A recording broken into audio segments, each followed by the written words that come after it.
as the U.S. economy is starting to recover briskly and sees consumers coming back out to play again.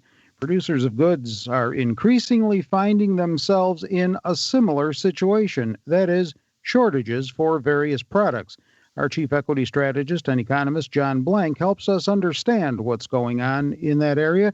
John, I've personally seen the shortage of cars on the lots and large household appliances for sale. What's driving this?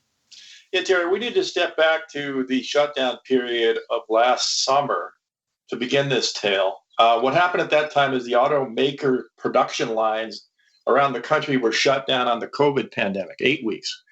So at that time, the chip suppliers to those automakers shifted their production to iPhones and computers and whatnot to keep their own lines moving.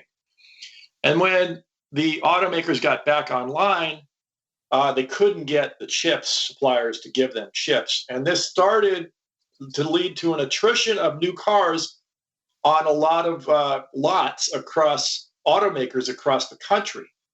And what happened then, of course, is we had stimulus checks go out. People really wanted to stop using public transportation because of COVID and wanted cars.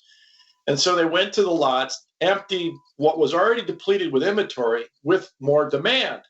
So today, there's something like 75 models of late model cars, 1 to 3 year old cars that you can sell to the dealer for $1,000 or even more back at above your sticker price. So the dealers then turn around and sell them for even higher.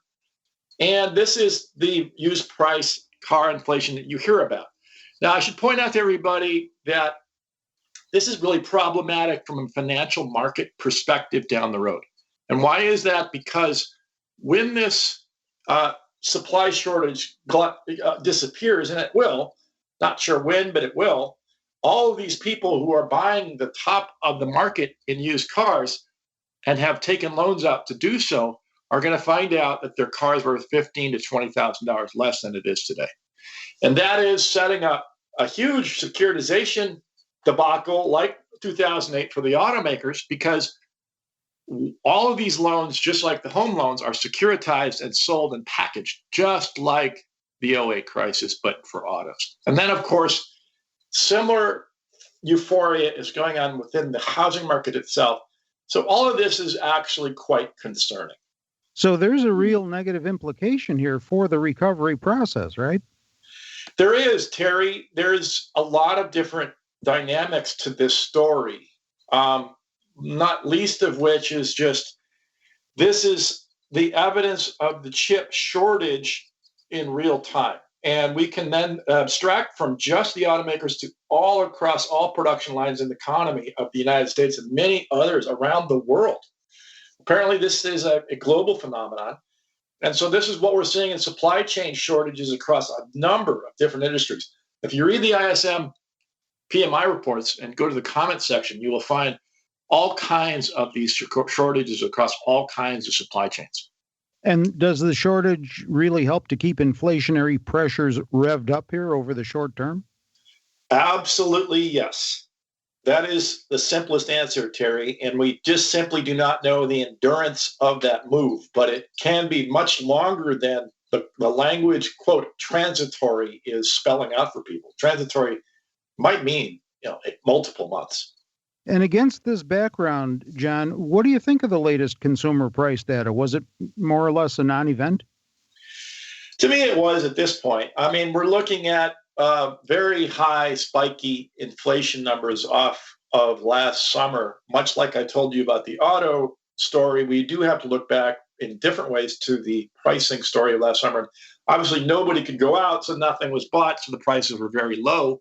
And this is being compared to now when people are out of COVID and very euphoric and have checks. And that difference between the prices then and the prices now is what's being reported. So again, this is accurately being portrayed as transitory. But it's not concerning the market because the 10 years at 1.5 or even lower percent, but it can linger longer. And all of that tone that you're seeing reflected in the 1.5% 10-year can change. But again, multiple months if that happens. And there's also something that you called to my attention before we got on the air here. It's called wage push inflation, and you don't hear much discussed about that. What is that? Yeah, Terry, let's just discuss this between you and I. We're employees of Zacks, obviously. And wage push inflation is, for people to understand this, this has nothing to do with the job openings out there and the unemployed coming back to work. And all these stories about too many job openings for too few people. That's labor market clearing for jobs that are coming out of COVID for the unemployed or the partly employed or the poorly employed. Wage push inflation is about you and me. It's about an idea that you and I go to our managers and our executives that set the contracts for our salaries, and we negotiate 5 and 10% annual increases from them, and they agree.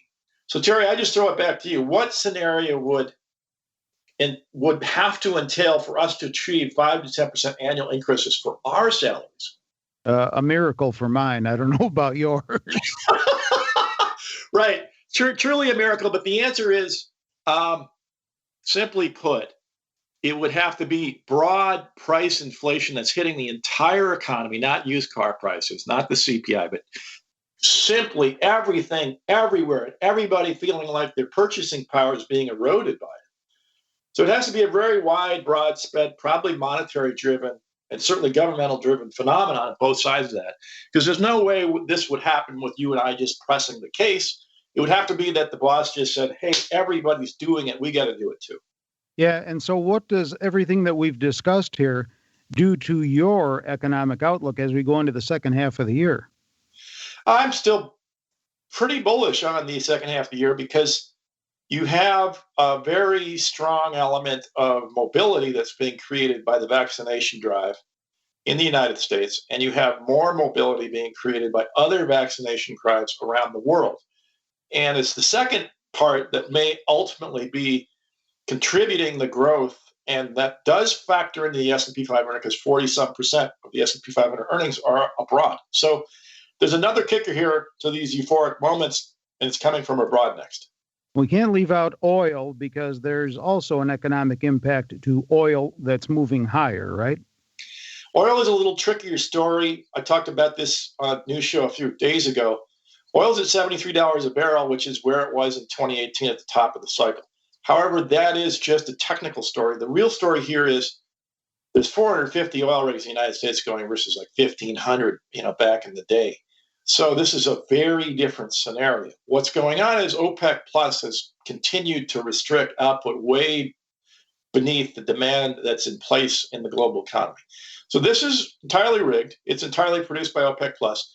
And my warning to people is that if you think we're going to get $100 a barrel oil, remember that OPEC Plus all they have to do is call an emergency meeting or tell you there's going to be one and start issuing production increases. Saudi Arabia alone can do this on their own, and that oil price can drop. So I would be much stronger on the side of betting for $60 barrel oil and not $90 or $100 barrel oil. All right, let's look into the effect of oil through the lens of global oil producers now, namely PetroChina, Petroleo Brasileiro, and Suncor Energy. Yeah, these three names, PetroChina, obviously the biggest oil producer in China, but the Brazilian producer is the biggest one in Brazil, and then Suncor is actually the oil sands producer in Canada. So all three of these names are global names. And all three of these have extremely strong looks on value scores, even after the energy run-up for stocks. But this gets to a much more interesting dynamic, and why a lot of international ETFs are not performing very well is that these are state-owned companies. And you put these state-owned companies into ETFs for Brazil and for China, they simply hold these indexes back. And that's why the value scores are lower. People don't want to buy state-owned companies. They think they're inefficient. They think they can't produce the growth, and they don't. They have other much more attractive momentum stock trading options out there. So amongst the three, I would be most interested in Suncor, which is the private company in Canada. Okay, the economic snapshot with our chief equity strategist and economist, John Blank. And with John, I'm Terry Ruffalo. And here's something for you to check out. Zacks just released a special report revealing 8 stocks poised to blast higher on the $4 trillion travel recovery. Go to Zacks.com/promo for details, but don't wait too long. That offer's not going to be there forever.